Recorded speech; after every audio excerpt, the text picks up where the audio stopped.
네, 다시 만나서 반갑습니다. 오늘은 지난번에 우리 그 뉴질랜드 그두 주 전에 했는데 그 짝을 이루어서 호주도 이렇게 하도록 하겠습니다. 그래서 오세아니아 주의 대표적인 나라 호주에 대해서 우리 살펴보도록 하겠습니다. 인구는 그 넓은 땅덩어리에 2,300만 밖에 되지 않는 그런 나라고 백호주의가 좀 강한 나라라고 알려지고 있습니다. 공식 이름이 Commonwealth of Australia. 커먼웰스라고 붙은 것은 대개 영국 연방이라는 뜻이죠. 그래서 여기는 지금도 국왕은 찰스 3세입니다. 영국하고 똑같은 시스템이고 여기 오스트레일리아는 수상이 이렇게 통치하는 나라로 되어 있습니다. 어, 인도양과 태평양의 많은 섬들로 이루어진 주권국.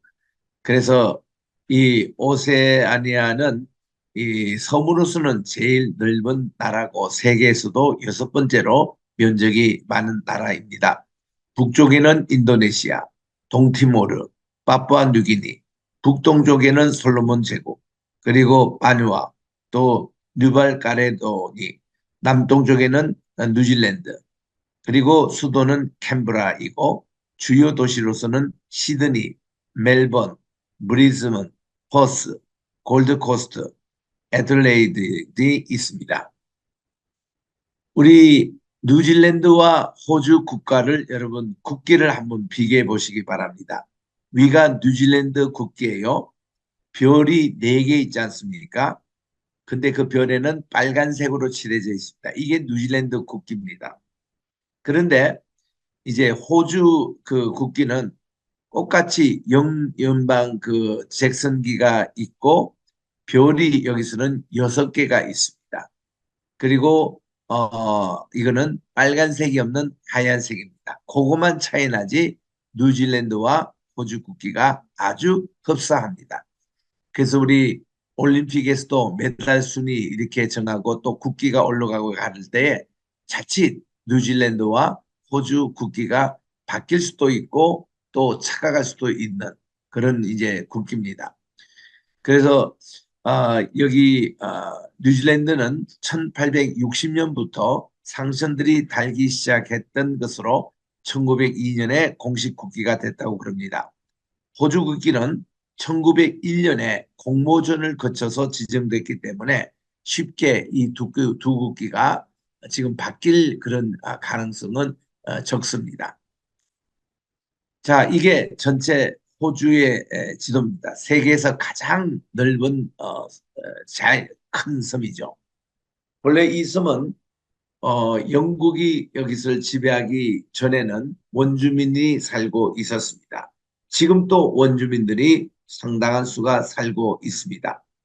그런데 영국에서는 중범죄자들, 즉 이제 뭐 사형수나 혹은 이제 그 종신형을 맡은 이 죄수들을 이렇게 관리할 수가 없어서 보낸 곳이 이 호주였다고 그럽니다. 그래서 호주에 처음에 정착했던 그런 이제 백인들은 영국의 중범죄자들 그들이었는데 그들이 이곳에 와서 새로운 환경에 적응하고 하면서 상당히 호주를 오늘날 호주로 만드는데 그들이 공헌을 많이 했죠. 그래서 이제 이 범죄자의 그런 후손이 아니라 이제 영국에서 정식으로 이곳을 이제 식민지로 삼아가지고 많은 이제 영국 시민들이 이민을 이쪽으로 많이 오게 됐죠.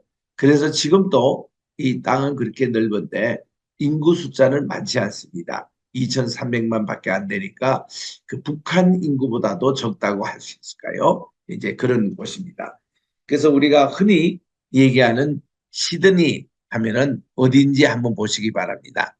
동쪽에 오세요. 동쪽 해안변에서 쭉 내려가 오면은 이제 골드코스트가 나오고 시드니가 보이죠. 시드니 바로 밑에가 블루 마운틴입니다. 아주 그 뭐 자연 환경으로 좋고 시드니 가면 그 꼭 우리 관광 가는 곳이가 이제 블루 코스터죠. 그리고 그 밑에 이제 좀 내려오셔서 이제 가면 이 수도가 이제 캔버라가 나옵니다. 캔버라에서 이제 조금 더 왼쪽으로 가면 이제 멜번이 나오는데 이 멜번이 빅토리아 주의 주도가 되고 있습니다. 이런 내용들을 조금 더 지도 크게 키워서 한번 보시기 바랍니다. 여기 오른쪽에 이제 지도를 이렇게 더 색칠해 가지고 했는 요게 더 보기가 좀 편할 겁니다. 여기 이제 주가 어, 나오고 11개 주. 그게 시드니가 뉴 사우스 웨일즈 주입니다. 그 이제 주에서도 좀 민쪽으로 가보면은 그리고 이제 그 밑에 가면은 캔버라 여기 이제 수도와 시드니가 다 뉴 사우스 웨일즈가 있고 그 제일 남쪽에 있는 요 주가 빅토리아 주인데 멜번입니다. 멜번이 거기 또 캐피털이 돼 있고 그다음 옆에 사우스 오스트레일리아는 이제 아들레이드가 이제 유명한 거기 주고 그리고 또 그 옆에 웨스턴 오스트레일리아 주 거기에 보면은 알바니도 나오는데 폴스가 거기 주도입니다. 그리고 그 위에 중앙에 보면은 노던 테리토리 거기에 주는 다윈입니다. 그리고 이제 퀸슬랜드 여기에 이제 가보시면 케인이라는 그곳이 이제 주도를 그리고 이고 있고 브리스베인이 그게 나옵니다. 그리고 유명한 골드 코스트도 여기에 퀸슬레인 여기 주에 속해 있습니다. 그리고 이렇게 이제 보시면 이 오스트레일리아가 얼마나 큰 나라고 그리고 정말 이 가운데 있는 이쪽은 원주민들이 주로 살고 있는 곳이죠. 그리고 오스트레일리아는 이 자연 환경 보호 위해서도 이제 백호주의가 강합니다. 그래서 이민 정책에 굉장히 아주 신경을 많이 쓰고 있습니다. 그럼에도 불구하고 우리 한인들이 여기 많이 가서 살고 있습니다. 지금은 12만 명, 한때 15만까지 갔는데 코로나 때 조금 줄었습니다. 그 지금은 12만에서 15만 그 사이로 추산을 하는 이 호주입니다. 여기 우리 수도에 가보면 캔버라 43만 명, 얼마 되지 않는 그런 도시인데 참 아름답습니다. 주변 환경이 굉장히 좋죠. 오스트레일리아 이 말과 오스트리아, 유럽에 있는 오스트리아 있죠. 알프스 산맥 매끈자락에 이거와 이렇게 혼돈을 이렇게 일으킵니다. 레틴 말로 오스트리라는 말은 남쪽이라는 뜻이에요. 그래서 우리 지금 현에 보고 있는 호주는 우리 그 오대양 육대주의 최남쪽에 있는 그런 곳이죠. 그래서 오스트레일리아고 저 유럽에 있는 오스트리아 그거는 요거보다 약한 그런 곳으로 거기는 비엔나가 수도를 삼고 있고 그리고 여기 이 영화의 유명한 영화 사운드 오브 뮤직의 또 배경이 되고 있는 이제 오스트리아 거기에 있는데 여기는 이제 오스트레일리아 이거를 너무 길기 때문에 우리 한문으로 호주라고 그렇게 우리 한국에서는 알려지고 있습니다. 이 캔버라는 전국에서 8번째 큰 도시입니다. 도시 규모가 그렇게 크지는 않습니다. 이 도시는 오스트레일리아 수도로서 이 북쪽 끝에 있고 시드니에서 남서쪽 280km 떨어져 있고 멜번에서 북동쪽으로 660km 떨어진 중간 지점쯤 있습니다. 캔버라의 거주민을 이렇게 캔버런이라고 그들은 스스로 그렇게 부르고 있습니다. 뉴욕에 사는 분들을 뉴요커라고 하듯이 여기는 캔버런이라고 그 주민들을 얘기합니다. 호주의 연방 정부가 있는 도시입니다. 그래서 국회의사당이 있습니다. 연방 정부의 행정기관이 대부분 이 도시에 있습니다. 캔브라의 다운타운의 모습, 이게 원형으로 원을 그리고 도시가 발달된 모습을 볼 수가 있습니다. 참 아름다운 곳이에요. 캔버라. 1901년 자치령이 됐을 때에 이때 이제 영국으로부터 자치령이 됐잖아요. 그때 이게 멜버른과 수도의 자리를 놓고 충돌을 했답니다. 1908년에 이 캔브라를 수도로 확정했는데 그 내용을 잠시 보면은 1908년 오스트레일리아의 양대 대도시 시드니와 멜버른이 타협 끝에 캔브라 땅을 국가 수도 입지로 선정을 하였습니다. 1911년에 이 두 도시 간의 자본 싸움을 끝내기 위해서 캔버라의 건설이 시작이 됐고 캔버라는 뉴 사우스 웨일즈주에서 분리되었습니다.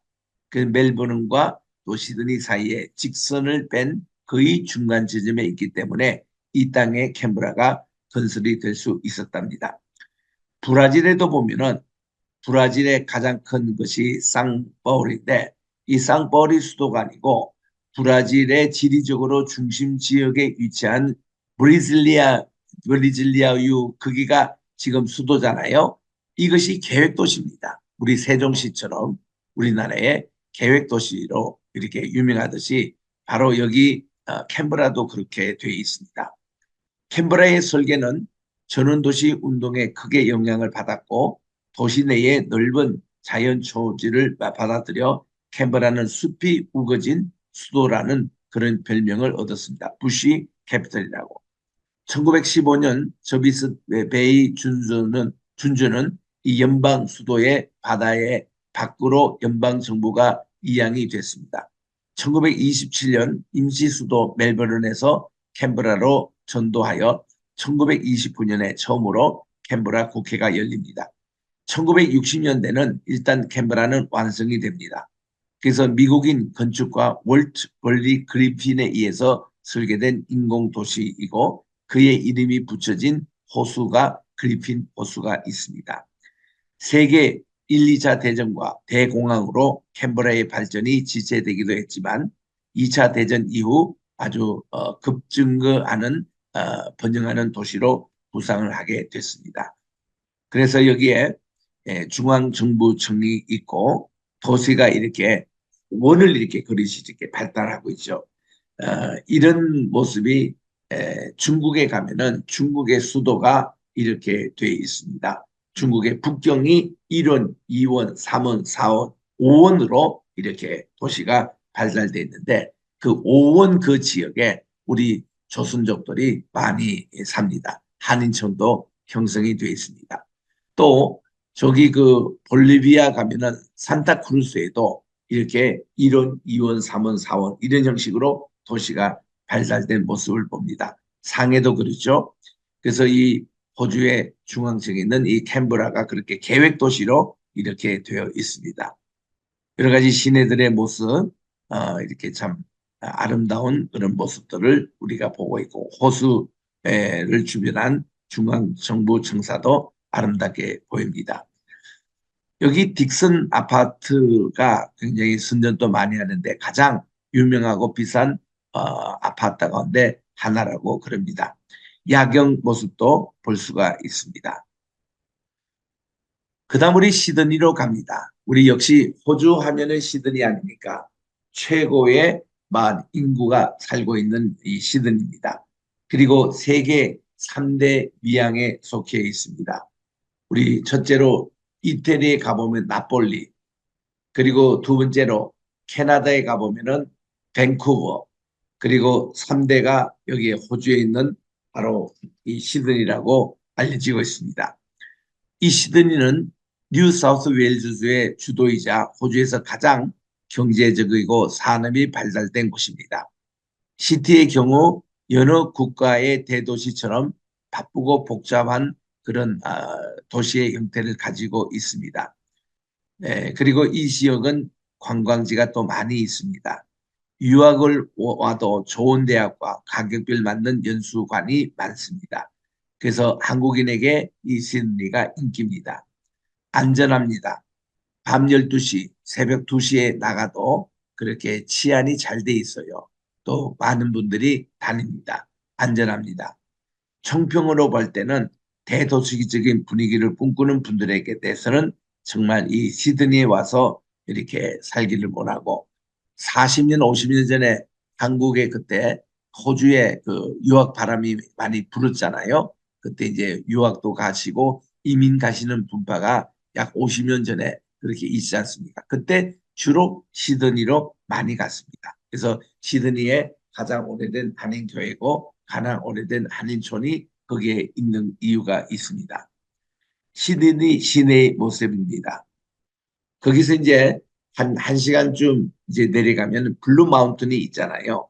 정말 천혜의 조건을 갖고 있는 아주 관광지로 또 유명합니다. 여기에 가보면 이제 에, 그 자연 환경 또 많은 영화를 촬영했던 영화 촬영지 이런 것으로도 유명하고 여기 또 가는 도중에는 또 포도원 재배 이게 있어서 또 와이너리 생산지가 있어서 시식하는 곳 가다가 보면 또 자연공원에 캥거루가 뛰노는 그런 이제 사파리도 볼 수가 있습니다. 그래서 이 블루 마운틴은 시드니 가시면 꼭 들리는 곳입니다. 여기 항구가 너무 좋잖아요. 이 한국의 해변가에 이거 백사 이 참 하얀색의 모래 이것이 있고 유명한 그 오페라 하우스가 바로 여기에 있습니다. 그래서 이 오페라 하우스에서 공연을 할 때는 이 외부에도 이렇게 어느 정도 노출이 되고 그리고 그 안에 참 음향 시설이 굉장히 좋습니다. 그래서 여기서 오페라 하나 보고 오시면은 참 시드니 관광의 최고점을 찍을 수가 있는 곳입니다. 지금 이 시드니 항구 쪽에서 저 북쪽 쪽으로 이렇게 이제 나가시면 거기가 유명한 프랑스의 영화 빠삐용 촬영지가 나옵니다. 그게 이제 바빌론 주인공과 드가 그 같이 이렇게 참 수용됐던 그것이 여기서 촬영됐다고 그래요. 그래서 여기서 이제 탈출하는 내용도 그 높은 높이에서 이렇게 아래쪽으로 바다 쪽으로 이렇게 이제 에, 점프하는 이런 모습도 이제 이 촬영지가 바로 거기 있습니다. 그래서 거기에 배를 타고 유람선 타고 가서 우리가 쭉 한 바퀴 또 돌아본 적도 있는데 참 아름다운 그런 항구가 시드니입니다. 또 이제 멜번으로 이동합니다. 우리 빅토리아 주의 주도 있는데 조금 후에 제가 살필 이 멜번에 있는 빅토리아 주 우리 한국의 복음을 전했던 바로 호주 장로교회가 여기에 있습니다. 호주 장로교회 본산지죠. 그래서 참 우리 한국으로서는 너무나도 고마운 것이고 또 우리 경상남도 즉 부산, 울산, 마산, 진주 이런 곳에 있는 대부분의 오래된 교회들 여기에 있는 목사님들이 여기에 멜번을 많이 찾습니다. 여기에 가면 우리 빅토리아 장로교회가 있어가지고 여기서 우리 복음을 전해줬던 것을 감사해서 이전에 1990년에 그때 복음을 전해줬던 100주년을 기념해가지고 이 경남에 있는 목회자들이 많이 이렇게 모여서 정식 공식 순례한 적도 있습니다. 그리고 120주년을 맞이해서 공식도 왕래가 있었습니다.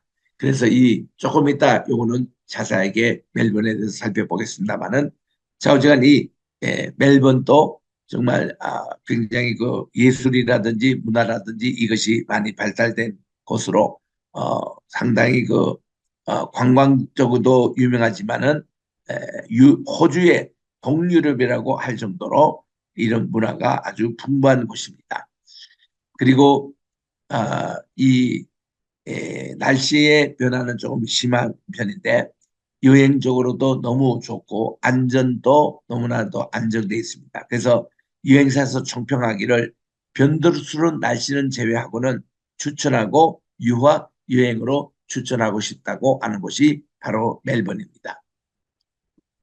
우리 멜번의 아름다운 모습들을 보십시오. 이 항구며 또 시가지에 있는 그런 이제 이 가게들 사이로 산책하는 곳이 참 좋습니다.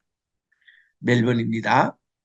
어, 현대 도시도 꾸며져 있고 도시 속에 도심에 있는 쇼핑센터며 또 이렇게 산책로가 너무나 훌륭하고 좋습니다. 그 다음은 이제 퀸슬랜드의 주도가 브리스베인입니다. 브리즈번은 이 퀸슬랜드 주의 주도로 1년 365일 중에 300일이 화창하고 맑은 날씨입니다. 너무 날씨가 좋아요. 그래서 맑은 날씨 덕분에 여기 주민들은 활기차고 친절한 편입니다. 여행적으로도 굉장히 좋습니다. 안전합니다. 유학도 많이 갑니다. 그래서 학교와 선생님 수준이 호주의 어느 도시보다 높고 가성비가 높은 교육 도시로 추천합니다. 브리즈번의 여러 가지 모습들입니다.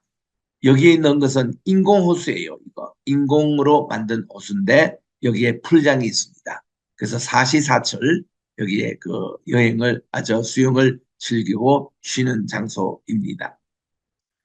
이 브리즈번의 또 여러 가지 모습, 고알라 모습 이거를 이렇게 볼 수가 있습니다. 그다음 도시가 아들레이드. 이거는 사우스 오스트레일리아의 주도입니다. 어, 이 도시는 실제로 인구가 그리 많지 않는 인구의 밀도가 낮은 곳으로 조용한 도시 분위기를 느낄 수 있습니다. 알려진 여행지는 별로 없지만 2박 3일 일정 정도로 주변을 살펴보면 적당한 그런 곳입니다. 유학도 이 기술 이민을 비롯한 유학도 많이 오는 곳 가운데 하나인데 특별히 간호학으로 유명합니다. 안전합니다. 총평으로 전략적으로 영주권을 받기 위한 것이나 조용한 도시 분위기를 원하는 분은 이 도시를 택합니다. 아들레이드. 아들레이드의 모습, 문화적인 전통, 박물관이 있습니다. 자연 환경도 너무너무 좋습니다. 여기에 캥거루 사는 농장 있잖아요. 이 캥거루들이 뛰놀고 또 가까이 가더라도 친화적인 그런 어, 가진 이 캥거루 농원들이 여기에 있습니다. 그다음 이제 펄스가 있어요. 펄스는 저 동쪽편에 있는데 그게 이제 웨스턴 오스트레일리아의 주도입니다. 이 펄스는 세계에서 가장 고립된 도시라는 별명을 가지고 있습니다. 이 도시는 예전 금강 개발로 인한 발달된 도시이며 호주에서 가장 부유한 도시라고 할 수가 있습니다. 아들레이드와 같이 조용한 분위기의 도시입니다. 그래서 장기 여행객들에게 추천할 만한 도시고 또 단기 여행객들에게도 이동 시간 때문에 좀 그렇지 여기서 며칠 또 지내기도 아주 좋은 곳입니다. 한국인이 별로 없는 조용한 분위기입니다. 그래서 연수나 유학을 원하는 분들도 추천하는 곳이 이곳입니다. 한 3개월 정도 어학연수 쪽으로 택한다. 좀 조용한 곳이 이런 분들에게 펄스를 여행사에서 추천합니다. 이 펄스의 아름다운 또 도시의 광경, 또 어디 가나 볼 수 있는 도심지의 쇼핑센터 이런 모습들을 이렇게 볼 수 있습니다. 그렇게 사람들이 많지 않죠. 인구가 그렇게 밀도가 높지가 않습니다. 그다음에 이제 골드코스트. 아마 호주에 가시는 분들은 이제 골드코스트 정도면은 우리 시드니나 아니면 멜번 아니면 캔버라 다음으로 많이 가는 곳이 골드코스트입니다. 우리 한국의 직항도 여기 가니까요. 이 골드코스트는 퀸슬랜드의 주도입니다. 이 골드코스트는 이제 남동부 지방의 도시고 인구가 약 70만 그렇게 많지 않습니다. 그리고 인구 증가율이 높은 편입니다. 이거 옆에 있는 사진에 있는 것처럼 이게 도시도 꼭 송도처럼 그런 이제 모습을 하고 있죠. 1770년 5월 16일 인데버 호에 승선한 쿡 선장이 유럽 사람으로는 최초로 항해를 하면서 이 지역의 해안을 통과합니다. 이 쿡 선장은 지금 영국의 선장으로 이미 벌써 폴리네시언 제도를 다 이렇게 훑고 온 분이 아닙니까? 그래서 마지막 이제 호주를 지났는데 이것을 이제 보기는 했지만 여기에 내려서 상륙하지는 않았답니다. 그래서 제임스 쿡 선장이 이렇게 보고 관찰을 했던 곳 이게 이제 골드코스트가 지금 형성이 되어 있습니다. 여기 이제 볼리헤스 해변가가 제일 대표적인 해변가지 않아요? 그게 이제 1930년대 사진이 있는데 뭐 이때만 해도 많은 사람들이 여기 와서 여름 즐기고 이 자연을 즐겼습니다. 사람이 인적이 없는 시간에 찍은 사진 이렇게 오늘날의 모습입니다. 지금은 많은 호텔들도 서 있고 식당도 있는 그리고 아름다운 자연 그 구름과 바다와 섬, 해변가 이거를 본 뭐 하나의 작품입니다. 하나님의 작품이죠. 자, 이제부터 우리 오스트레일리아 장로교회 얘기를 좀 하겠습니다. 우리 호주 선교, 한국 선교에 참여를 해서 거의 미국 선교사님들이 한국에 오실 때보다 호주 역에서 오신 분들이 한 7, 8년 정도 늦게 오셨지만 아주 초창기에 참여했던 그 흔적이 오늘날 경상남도 지역에 있습니다. 이전에 1907년에 우리 선교사님 모임에서 결정이 됐죠. 그래서 네 개로 한국의 선교 지역을 나눕니다. 북장로교, 남장로교, 그리고 이제 캐나다 장로교와 호주 장로교가 나누는데 그때 호주 장로교가 분배를 받았던 곳이 경남이었습니다. 왜냐하면 호주하고 제일 가깝기 때문에.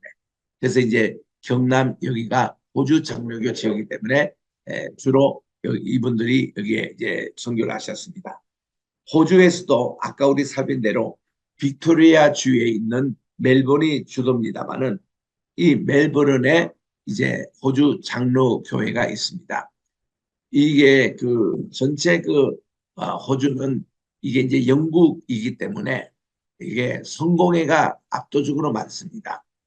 주로 이제 성공회고 일부가 장로교회가 발달이 됐는데 그 지금 또 교인이 전체가 3만 5천밖에 되지 않습니다. 얼마 되지 않아요. 우리 대한민국의 웬만한 큰 장로교회 하나 숫자도 못합니다. 그런 교회가 정말 선교에 눈을 떠가지고 우리나라에 일찍부터 선교사를 보내왔는데 130여 명 선교사님을 파송했던 곳이 오스트레일리아 장로교회입니다. 여기 이제 1980년대 우리 세인트 앤드류 장로교 여기 이제 사진도 지금 나와 있습니다만은 여기에 이 경상남도 선교 구역을 맡아서 부산, 울산, 마산, 진주 이런 곳으로 선교를 해 오셨습니다. 그래서 호주 빅토리아 장로교회는 미국 북장로교에 이어서 두 번째로 한국에서 선교 사역을 시작하셨고 주로 경남 지역에 많이 활동을 했습니다. 1889년부터 선교를 하셨으니 우리 미국 선교사 알렌 선교사님이 오신 게 1884년이었죠. 그리고 아펜젤라와 언더우드 오신 것이 1885년이었죠. 그로부터 4년입니다. 그러니까 뭐 미국 이게보다 한 5년, 4년 후에 오신 호주 선교 열심히 하셨습니다. 그중에 우리 최초에 오신 조셉 데이비스 선교사님 잊을 수가 없습니다. 이분은 한국 도착하시고 6개월 만에 돌아가신 분이에요.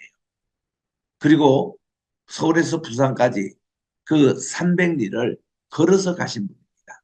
그 부산에 도착을 하셔가지고 이틀 만에 돌아가셨습니다. 한국에서 순직한 이런 분이 데이비스 선교사님이죠. 그래서 이분이 돌아가셨다는 순교 소식을 듣고 그다음 호주 장로교가 여기 자극을 받아가지고 이제 많은 선교사님을 여기서 보냈습니다. 그중에 참 대표적인 호주 선교부의 어머니라고 하는 벨 맨시 이 선교사님 이분은 신우협회와 함께 호주 장로교 여성교회 연합회 또 빅토리아주 장로회 청년연합회를 조직하고 맥케이 선교사님 맥케이 이분은 이제 우리 한국에 오셔서 나환자의 아버지가 됩니다. 나환자 선교를 29년 하다 가셨어요. 이 부부와 벨 맨시 지금 여기 나오는 호주 선교부의 어머니 벨 맨시 그리고 진 페리 파셋 이런 세 명의 여선교사를 부산에 파송하셨습니다. 그래서 1891년에 부산에 도착한 여선교사님들은 부산 초량을 거점으로 부산, 진주, 마산 등 경남 지역 선교 사역을 본격화하셨습니다. 맨지 선교사는 부산진 교회를 세우셨어요. 제일 오래된 교회죠. 그리고 1905년에는 일신여학교, 현재 동네 여고입니다. 그리고 1925년에는 동네 일신여학교를 설립하셨습니다. 그래서 맨지는 조선 선교 30년간 선교와 교육 사업에 전심 전력을 하셔서 호주 선교부의 어머니라고 불리워집니다. 아까도 설명한 대로 우리 맥켄지 선교사님을 잊을 수가 없습니다. 나환자의 성자라고 일컬어집니다. 이 선교사님의 한국명은 매견시라고 알려져 있습니다.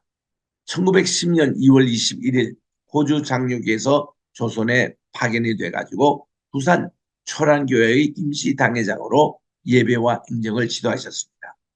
나환자들의 친구와 성자로 알려진 맥켄지는 부산 경남 지역에 있던 나환자 수용원의 실제적인 설립자로 헌신을 다하십니다. 당시 전국에 2만여 명의 나환자가 있다는 것입니다. 이 중에 7천 명이 호주 선교부 관할 지역인 부산 경남 지역에 있었습니다. 그래서 이제 여기 이런 영향을 받은 분이 훗날 손양원 목사님이 되십니다. 그래서 이분이 저기 전남에 가셔서 그게 소록도로 만들 때 애양원을 만드는 것이 다 이 호주 선교사님의 영향을 받아서 그렇게 했다고 그럽니다. 부산에 나환자 시설인 상애원 남구 감만동에 있는데 이거를 맥켄지 선교사님이 설립하셨습니다. 그래서 나환자들의 이 생활 환경을 개선하고 치료법을 개발하여 약물 치료를 시행을 하고 장애원 교회를 설립하십니다. 그리고 1924년에 급증하는 이 나환자들을 인해서 나환자 수용소가 확대 개편이 됐고 1926년에는 새로운 교회당을 설립하게 됩니다. 그리고 1931년에 580명 수용하는 가운데 234명에게 세례를 뵙습니다. 그리고 한국에서 28년을 헌신한 맥켄지는 귀국 후에 1941년 호주 빅토리아 총회장으로 섬겼습니다. 백호주의가 하나님의 말씀에 위배된다고 그는 아시아인을 차별하는 행위가 죄악이라고 이런 캠페인을 운동으로 인종차별 철폐를 주장하기도 하셨습니다. 1956년 7월 1일 별세를 하셨습니다. 맥켄지는 100년의 생애를 마감을 했습니다. 1952년 한국전쟁 당시에 맥켄지의 자녀인 캐드린 마거렛이 의료 선교사로 부산에 입국해서 일신 산부인과 의원을 설립하였고 이것이 오늘날 일신 기독병원이 된 겁니다. 호주 장로교회는 부산 경남의 선교와 여성 의료와 여성 또 아동 빈곤계층의 복지와 여성 교육에 지대한 공을 세우며 불신자들에게 존경을 받는 빛과 소금의 역할을 했습니다. 이게 이제 맥켄지 선교사님 사진입니다. 그리고 이게 호주 장로교회의 모습입니다. 그래서 우리 경남 부산 일대의 교계 지도자들이 호주 선교사 너무나 감사해서 감사에 그 할 때는 바로 여기를 방문을 주로 합니다. 호주 빅토리아 장로교 현재 모습이고요.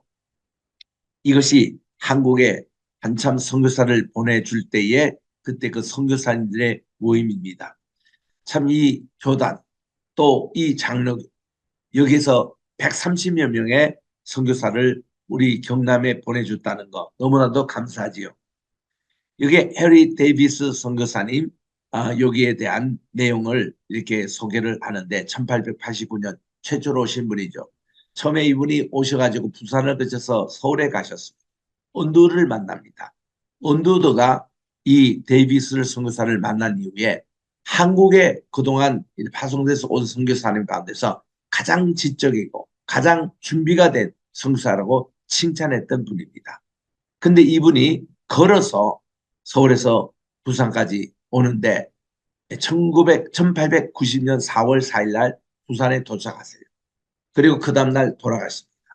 왜냐하면 걸어서 오셨기 때문에 각종 그때 뭐 병을 이렇게 다 얻어서 폐렴도 걸리시고 말라리아도 걸리고 이런 상태로 부산에 도착하셔서 기진맥진돼서 돌아가신 거예요. 돌아가시기 전날 게일 선교사님에게 빨리 좀 와달라고 해서 게일 선교사님이 가셔가지고 하루 동안 간호를 했지만 너무 늦었다는 것이죠. 그래서 돌아가신 분입니다. 그래서 이분이 데이비스 선교사, 데이비스 선교사. 그래서 그분의 지금 이게 묘가 이렇게 있고 이제 호주에 있습니다. 거기에 대해서 이제 비명이 이렇게 있는데 1890년 한국에 오신 지 6개월 만에 그분이 정말 저 목표로 했던 부산 선교 그는 6개월 후에 도착하자마자 그 다음날 돌아가신 이 데이비스 선교사님의 순교로 인해서 이제 호주 빅토리아 장로교에서는 한국 선교에 불이 붙었습니다. 그래서 기도하며 이 소식이 교단에 알려지게 되었고 그리고서는 부산 지역에 대한 선교 활동이 적극적으로 알려지고 많은 지원이 시작됐습니다. 그래서 한 사람의 그런 하나의 미랄이 돼가지고 그가 죽음으로 많은 열매를 맺는 일이 바로 호주 선교의 결실이 된 겁니다. 그래서 1891년 10월에 맥케이 선교사 부부가 가시게 됩니다. 그리고 맨지스, 베리, 이 포셋, 경남 그 교계에서는 이분들의 이름이 다 나와요. 정말 이분들의 헌신들이 이때 이제 다 초창기 시작이 됩니다. 그래서 이분들이 오셔서 부산과 경남 땅에 교회와 학교, 고아원, 병원 등을 세우며 선교 활동을 아주 적극 펼치게 됩니다. 그래서 이 호주 빅토리아 장로교회는 데이비스 선교사 이후에 조선 땅에 130여 명의 선교사를 파송하게 됐다는 것입니다. 그래서 여기에 이분들이 경남 지방에 오셔서 그 당시 여성들은 사람 취급도 받지 못할 텐데 여성들을 위한 인권, 고아, 돌봄, 백정들을 또 인간으로 이렇게 올리게 되고 나환자들에게 복음을 전했던 이런 일들이 이렇게 지금까지 계속 영향을 끼치고 있습니다. 가장 오래됐던 부산진 교회와 인근 선교를 보십시오. 부산진 교회를 세웁니다. 부산진 일신여학교를 교회 맞은편에 세웁니다. 왕길지 그 기념관이 교회 아래로 50여 밑에 있습니다. 왕길지 선교사님 훌륭한 분이에요. 참 부산 교계 가면 이분 얘기를 많이 합니다. 또 일신병원이 서 있습니다. 왕길지 기념관에서 10m 거리. 그러니까 부산진 교회 중심으로 뺑둘러 이게 다 그 당시 호주 선교사님들의 노력으로 그렇게 된 겁니다. 우리 아까 살핀 대로 맥켄지 선교사님은 2년 활동하신 분이에요. 이분은 1891년 10월 달 부산에 도착하셔서 초량을 중심으로 선교를 시작했습니다. 그러나 이듬해 1892년 1월에 이제 사라는 병이로 사망을 했고 그 부인 되시는 초량 디산에 묻혔습니다. 그리고 1893년 4월에 맥케이 목사님은 초량에서 이 필지 땅을 구입하여 방 4개의 목조 건물을 지어 입주하여 선교 활동을 하다가 말라리아 병으로 돌아가신 거예요. 그래서 병으로 이제 1893년 9월에 아주 호조로 다시 귀국하셨습니다. 2년 동안 활동하셨지만 맥케이 선교사님에 대한 그런 추억이 굉장히 강하게 났습니다. 그래서 이런 선교를 이제 기점으로 호주 선교 120주년 기념 때에 총회장이 직접 오셨어요. 그 총회장이 되는 엘리스타 맥크레이 총회장님은 2009년 9월 25일 마산에 있는 호주 선교사 묘지를 찾아서 헌화를 합니다. 그때 그는 이런 연설을 했습니다. 제 삼촌이셨던 프레드 맥크레이, 한국명으로는 맹호은 선교사님은 1910년에 영국 에딘버러에서 열렸던 선교대회에 참석했다가 거기서 땅끝까지 복음을 전하라는 소명을 받으셨다고 합니다. 그 후에 호주에 돌아와 신학 훈련과 목사 안수를 받고 한국으로 가셨고 이곳에서 한국에서 25년 동안 거창과 마산 등지에서 사역을 하셨다는 겁니다. 한동안 창신학교의 교장까지 역임을 했다고 이분이 자기가 그 조카랍니다. 그래서 이렇게 정말 오셔서 또 우리 기념 대회도 한 적이 있습니다. 제가 이분 안무는 꼭 소개를 해야 되겠습니다. 울산에서 활동한 노승배 선교사님. 제 어릴 때 이 노선교사님은 저의 영어 교사였습니다. 그리고 제게 많은 기독교 인격에 그 영향을 끼쳤던 분이 노승배 선교사님. 이분의 영어 이름이 베리 맥스웰 로우 이렇게 돼 있는데 이 로우 이걸 따라서 노시라고 정했고 승배라고 이름을 붙인 분입니다. 그분은 처음부터 산업 현장의 모순과 문제를 쌓은 산업 선교에 초점을 가지고 있었습니다. 그때 울산은 1962년부터 제1차 5개년 개발 이렇게 해서 이 우리나라의 그때 산업이 처음 시작될 때에 1차 그것이 울산에서 시작이 됐습니다. 그때 그 현장에 바로 노승배 선교사님이 계셨어요. 그리고 이런 산업선교에도 많은 관심을 가지고 계셨습니다. 교회 관계로는 줄곧 에큐메니칼 운동 쪽으로 향해져 있었지만 이분은 호주 연합교회 설립 후에 한동안 위축됐던 호주 교회의 한국 선교에 영향을 받아 호주로 돌아온 피해자이기도 합니다. 그가 한국에서 한 마지막 사역도 호주 장로교 선교부가 호주 연합교회 선교부로 바꾸는 전화기를 이끄는 겁니다. 그래서 이분이 오셔가지고 초창기 사역을 하실 때에 제가 이제 영어 성경 킹제임스 바이블을 바로 이분에게 배웠습니다. 그때는 영어 ABC도 모를 때인데 초등학교 다닐 때. 그런데 제가 4학년 때 영어 성경 하나를 이제 선물로 받고 이분만 만나면 자꾸 그걸 읽어달라고 했어요. 그래서 이분이 이제 쭉 읽는 거죠. 그러면 저는 따라 읽고 비동량으로 듣고 그래서 제가 영어를 배웠습니다. 그래서 이제 노승배 그 목사님은 브리티시 영어를 잘하잖아요. 영국식 영어를 이렇게 하셨습니다. 그래서 제가 영어를 처음부터 그렇게 배웠기 때문에 지금도 저는 영국 악센트가 있어요. 그래서 호주나 이렇게 뉴질랜드 가서 영어 들으면은 제가 어릴 때 들은 영어여가지고 참 정답습니다. 지금도 거기 영어는 A 발음을 아 발음 그대로 하잖아요. 애플이라는 말이 아니고 아플이라고 하잖아요. 아로 그대로 읽지 않습니까? 레티는 때처럼 그렇게 읽고 하는데 그래서 이 킹제임스 바이블은 영국식 영어로 읽어야 그게 진짜입니다. 그래서 우리 저기 그 쉽게라는 영화 우리 있는 또 배너라는 영화 그거 할 때 보면 다 그 주인공인 차톤 헤스톤이 영국식 영어를 하지 않습니까? 그리고 거기서 인용되는 게 다 킹제임스 바이블을 인용합니다. 그래서 이런 영어를 저는 이 노선 교사님에게 어릴 때부터 배웠습니다. 은퇴 후에는 현재 엘브리에 거주하고 있는 베리 그리고 조앤 선교사님 네 분은 정말 이분들이 이렇게 저 최근에 그 후에 인터뷰에 나온 기사가 이렇게 있더라고요.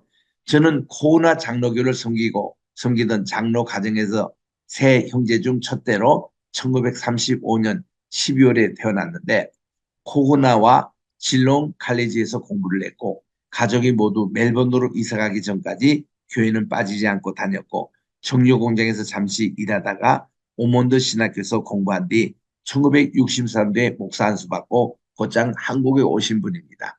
그래서 저는 이분이 그때 오셨을 때 이분을 이제 전 만나가지고 그때부터 참 영어를 배우고 이렇게 오랜 사귐을 이렇게 가졌던 제게는 굉장히 아주 삼촌처럼 그런 친근한 분이십니다. 그분의 사모님이세요. 조앤 원앤 사모님이시고 그랬습니다. 자, 그래서 우리 경남 선교 120주년 기념관이 있는데 여기 가면 다 호주 선교사님들 얘기만 다 읽을 수가 있습니다. 그래서 이게 기사가 난 거 이렇게 좀 했고 호주 내 한인들은 약 12만 정도로 추산하고 많게는 한 15만까지 추산합니다만은 그 인구 증가율 같은 거 요거를 좀 이렇게 했고 또 여기에 각 주에 한인들이 다 조금 조금씩은 사시더라고요. 그래서 이제 뭐 시드니 여기가 가장 많이 이제 한인 인구 한 6만 5천 원 이렇게 있고 빅토리아도 약 16,000명 이렇게 해서 쭉 각 주마다 뭐 적게는 410명 단위, 많게는 7천 또 16,000 또 5만까지 이르는 이런 주별로 이렇게 합계해서 전체 지금 한 12만 명 정도의 한인이 살고 있는 편입니다. 여기 그 윤동주 시인의 여동생이 시드니에 살고 계세요. 그래서 윤동주 시인이 돌아가신 지 60주년 때에 기념 행사를 한 것을 신문에 개첩을 했습니다. 윤동주 시인은 후쿠오마 감옥에서 그분이 이렇게 그 당시에 약물, 그러니까 독살된 거죠. 이 독이 인체에 미치는 영향이 어떻겠냐고 인체 실험을 당했습니다. 게다가 그거 맞고 돌아가신 거죠. 그리고 그의 친구인 송몽규도 그런 식으로 돌아가신 분이죠. 그래서 이 후쿠오카 형무소에 가보면은 이 비석이 그 있습니다. 제가 한 두 번 들리기도 하고 인동주 시인은 저에게는 이렇게 간접 삼촌 되십니다. 이분이 1921년생이거든요. 저희 아버님이 1924년생이세요. 3년 이렇게 해서 이분인데 그 두 분의 할아버지가 같으세요. 그래서 우리 윤동주 시인 정말 저에게도 아주 삼촌과 같은 분인데 이분의 여동생이 여기에 사십니다. 그래서 이분의 돌아가신 60주년을 해서 기념 행사를 한 것도 우리가 봅니다. 호주 한인연합회 여러 주가 있기 때문에 한인회가 있잖아요. 함께 모여서 지금 이렇게 연합회를 구성해서 활동하고 있는 모습들을 봅니다. 올해 신년 할애 행사한 최근의 사실입니다. 여기는 한인교회가 한 50주년을 맞이하고 있어요. 1975년에 첫 이민자가 갔지 않습니까? 그때부터 우리는 교회를 세워서 예배를 드렸다는 것입니다. 그래서 30주년이 되는 2005년도에 이 책이 이렇게 나왔습니다. 14명의 목회자와 신학자가 호주 한인 30년을 정리해서 이렇게 된 책인데 이 책자에 이민신학과 여러 가지 것이 좋은 글들이 많이 있습니다. 참고하시면 되겠습니다. 오늘은 여기까지 하겠습니다. 호주에 대해서 오늘 살펴보았습니다.